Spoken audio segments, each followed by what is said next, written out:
ponas Česlovas jau pristatė, esu, kaip čia pasakyti, kaimietis, kaunietis.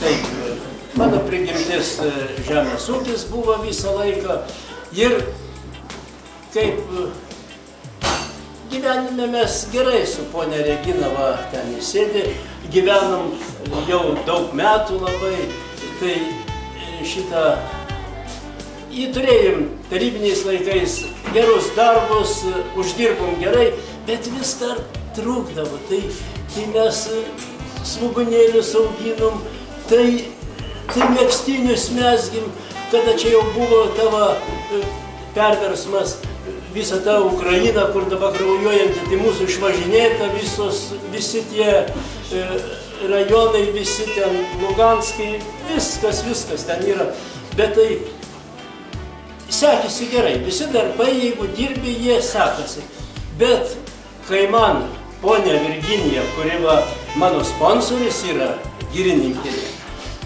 va, paplokit jai, kad jinai mane pakvietė. Tai kai ji pakvietė ir sako, skaitykit, tai mes su Regina skaitėm per naktį, kas čia per verslas, kas čia per dalykas.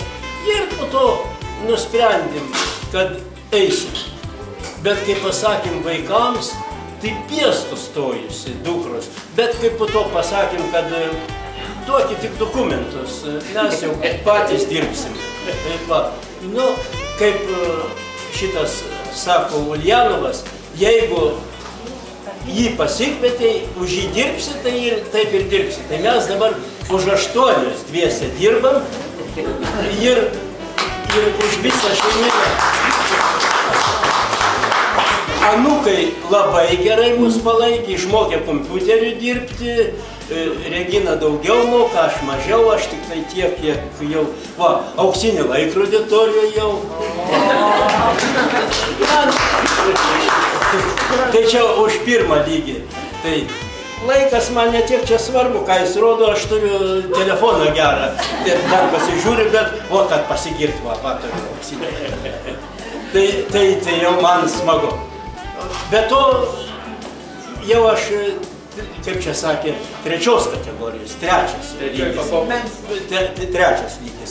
Už 2 lygį tai gavom ten tokius auksų gabaliuką, o už 3 lygį nieko negavom, bet jau nieko ir nereikia. Jau nieko ir nereikia.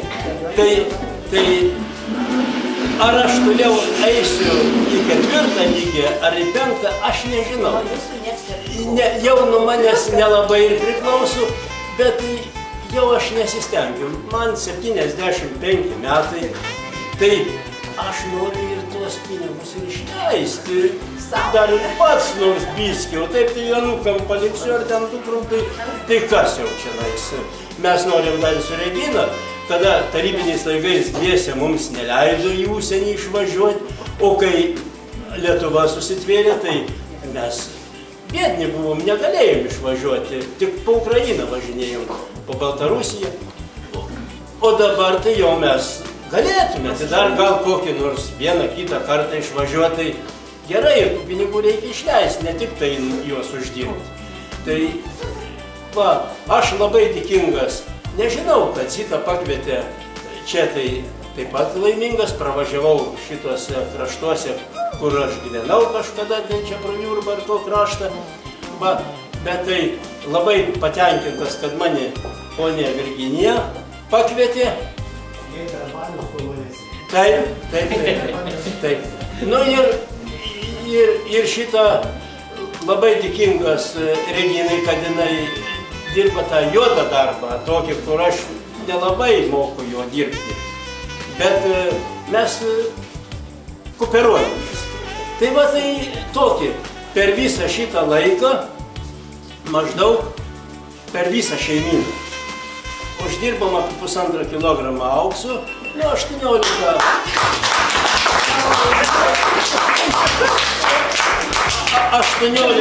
stalų, o o kiek ten, kaip ten, bet mums tų auksų mes tik turim saujelę dabar dar.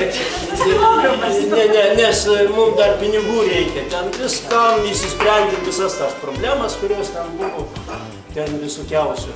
Tai va, o dabar jau, kaip čia sako, kaip žemaitis sako, sėski kertė į lauk smertę, bet dabar aš smertę nelaukiu, jau dabar noriu jau tos pinigus ir išleisti. Tai va, tai aš tiek norėčiau pasisakyti.